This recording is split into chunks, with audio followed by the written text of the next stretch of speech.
સુરત આવતી ગુડ્સના 7 ડબ્બા ટ્રેકથી ખડી પડ્યા હતા, જેના પગલે 3 ટ્રેન રદ અને 9 ટ્રેન ડાયવર્ટ કરાઈ હતી। મળતી માહિતી મુજબ સુરત ભુસાવલ રેલવે લાઇન પર અકસ્માત થતાં જ ટ્રેન વ્યવહાર ખોરવાઈ ગયો। જલગાંવથી સુરત થઈને ગાંધીનગર ખાતે જીએનસીમાં કોલસાથી ભરેલી ગુડ્સના એન્જિન સહિતના 7 ડબ્બા અમલનેર પાસે ટ્રકથી ઉતરી ગયા હતા। જોકે આખી ઘટના લૂપ લાઇનથી મેઇન લાઇન પર પ્રવેશતી વખતે બનતા અપ અને ડાઉન લાઇન વ્યવહાર ખોરવાયો હતો, જેમાં 3 ટ્રેનો રદ થઈ, 3 ટ્રેન શોર્ટ ટર્મિનેટ અને 9 ટ્રેનને ડાયવર્ટ કરાઈ। અકસ્માતને પગલે ઉધના, નંદુરબાર અને ભુસાવલથી તાત્કાલિક એક્સિડન્ટ રિલીફ ટ્રેન ઘટના સ્થળ પર મોકલાઈ હતી। રેલવે લાઇનથી ડબ્બા હટાવાયા તથા ટ્રેકની મરમ્મત કામગીરી તાત્કાલિક શરૂ કરાઈ હતી। પશ્ચિમ રેલવેના વરિષ્ઠ અધિકારી સૂત્રોએ કહ્યું કે કોઈપણ પ્રકારની જાનહાનિ થઈ નથી, પરંતુ બંને લાઇનથી અવરજવર કરતી અમુક ટ્રેનો રદ કરાઈ, જ્યારે અમુક ટ્રેનોને શોર્ટ ટર્મિનેટ કરાઈ હતી। મારું નામ આર્યન પટેલ છે। અત્યારે છે ને પ્રયાગરાજની ટિકિટ બુક કરાયેલી હતી, પણ સવારે અમે આવ્યા તમને કહો 4 વાગે ત્યાંથી ઉઠીને અમરોલીથી, પણ અત્યારે ત્યાં ટ્રેનનો ટાઈમ એ લોકોએ કીધું કે 12:45 જશે।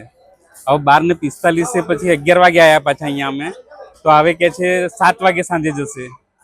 તો અમારે શું કે ત્યાંથી અમરોલીથી અહીંયા આવવાનું જવાનું, અને અહીંયા વેઇટિંગ રૂમની કોઈ વ્યવસ્થા છે નહીં, એટલે બહુ તકલીફ પડે છે। અને ઘણા બધા મુસાફરો છે, તમને કહું, તમે જોઈ શકો છો કે પ્લેટફોર્મ પર ટ્રેનની વેઇટ કરીને બેઠેલા છે। એટલે પ્રશાસન તરફથી કેવી સુવિધા આપવામાં આવે છે? કોઈ સુવિધા નથી। તમે જુઓ છો, તમને કહો, અત્યારે કોઈ તાપની ગરમીની અંદર વેઇટિંગ રૂમની આપણા પૂછવા ગયા હતા કે વેઇટિંગ રૂમ છે નહીં, કે પેલો ખાડો ખોદેલો છે એટલે અંદર જવાય એવું છે નહીં, કે એવી વાત કરી છે। જી કલ્પેશ બારોટ, પૂર્વ સભ્ય જેડારૂસીસી વેસ્ટર્ન રેલવે। ગઈકાલે અમલનેર ખાતે જે માલગાડી પડી જવાનો બનાવ બનેલો હતો, એને કારણે સમગ્ર વિસ્તારમાં પેસેન્જર હેરાન થઈ રહ્યા છે। ખાસ કરી ઉધનાની વાત કરીએ, લાંબા રૂટની જે ગાડી હોય છે એ ઉધના સ્ટેશનને ઉપડે છે, ત્યારે સવારે જે 5 પેસેન્જરની ગાડી હતી હમસફર એક્સપ્રેસ ઉધનાથી, એ ગાડી સવારે મેસેજ કે ગાડી 5:30 ઉપર, 5:30 બદલે કે ભાઈ 11:15 ઉપર છે। 11:15 જે પેસેન્જર પાછળ, ત્યારે કે ગાડી સાંજે 7 વાગે ઉપર છે।